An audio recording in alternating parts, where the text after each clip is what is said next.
Hey, Joe here from Home Studio Corner. How do you set up reverb in a session? What's the right way to do it? Well, let me show you. Let's dive in. Here's an electric guitar that I recorded yesterday.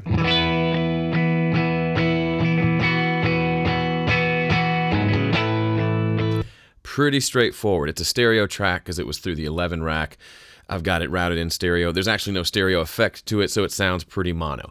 Anyway, let's say we're in the mix and we think, this would be good with a little spring reverb on it. Well, there's a couple ways that you can approach this, but I'm going to show you the way I do it, and then I'll show you a couple other ways that you can handle it. So here's my plugin window over here, and by the way, this concept applies regardless of what system you use. Here's kind of the tried and true proper way to do it. So you come over here, however your system works, and you create a bus channel.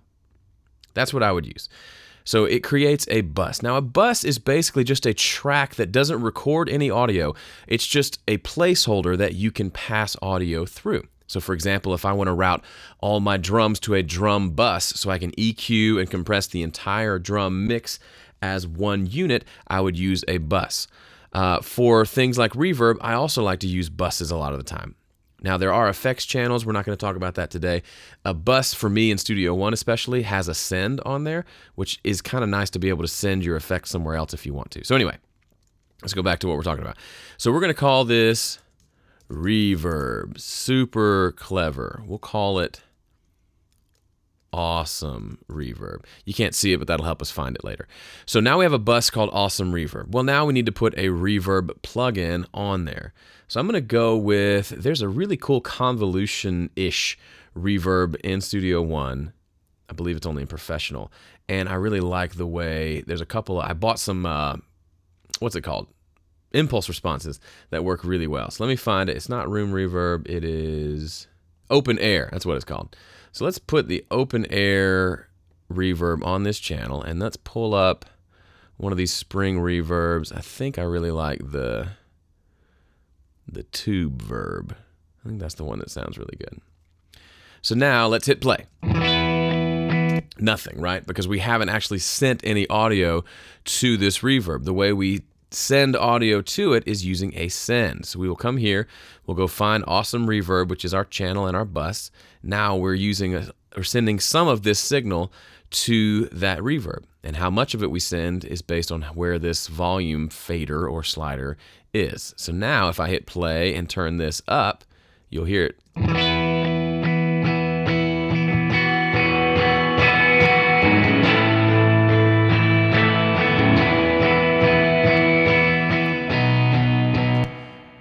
Very metallic, very just kind of raw, which I kind of like.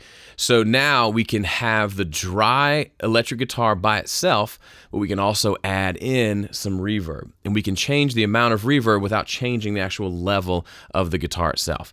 Now, that's the main way I would do it. I would set up, probably 98% of the time, I've got audio tracks, and then I use sends from those audio tracks to send it to a bus that has a reverb plugin on it.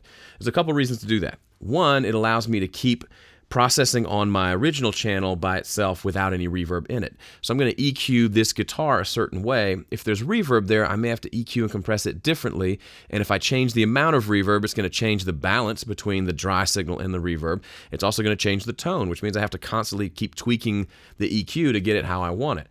This option allows me to have the dry guitar track, and then I send a copy of that elsewhere. I can EQ the reverb if I want, but the guitar track stays the same, okay? The other reason is I may want to send 3 different guitars to this reverb, or I may have a room reverb that I'm using on the drums that would sound good on the shaker as well, or on an acoustic guitar. And I can send all of those in differing amounts to that one reverb. That saves a lot of processing power, so I don't have 10 reverbs of the same sound. I've got one, and then I'm sending copies of all these individual channels to that. So 98% of the time, that's how I'm doing a reverb. You can, however, put a reverb directly onto a track. And then when you do that, you've got to play around with the mix knob. So if you're a guitar player and you have a pedal board, you're used to this. You run your pedal board, a reverb pedal, in line with everything else. So the signal is running through it, and then you adjust the mix knob to determine how much reverb is there, like this.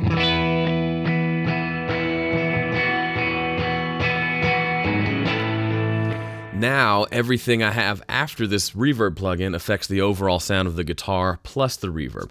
There are occasions where I'll do this. For example, if I want to just crazy like an all reverb sound, maybe I'll do this. I'll turn the mix knob all the way up and then just put it directly on the track itself.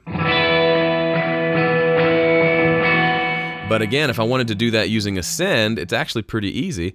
I can come over here, and there's a cool little feature on almost every send I've ever used. I don't know of a system that doesn't have this. I can click this little button there. That turns it into a pre-fader send. What that means is I can turn the guitar all the way down, and it's still going to send to this reverb over here.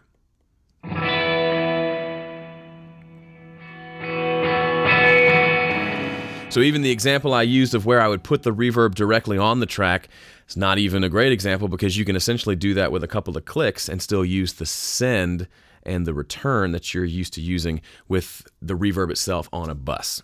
Now, do you have to do it this way? No, absolutely not. But this way saves time, it saves processing, and it allows you to glue your mix together a little more cohesively. If you've got all your drums going to the same reverb, it's going to probably sound a little better than to have the snare going to one reverb, tom going to another reverb, overhead going to another reverb. That can work, and I'm sure there are people who use multiple reverbs. I'm kind of lazy. I would rather have one or two reverbs and then just send different tracks to the different reverbs as I see fit. Final point, this applies to things like delay as well, or really anything. If I'm going to use a delay in a song, you can see, I'll show you my template for this session. When I open up my session, I've got all of these effects ready to go. A room reverb, a plate reverb, a spring reverb, a slapback delay, a quarter note analog delay, and a half note beat delay. They're all just sitting there waiting for me to send something to them. So for example, this guitar, I could be mixing it and I could say, you know what, it needs, let's see, I want a spring reverb, and then I also want to send it to this slapback delay. And that's it. They're already in the session. I hit play and we can hear both.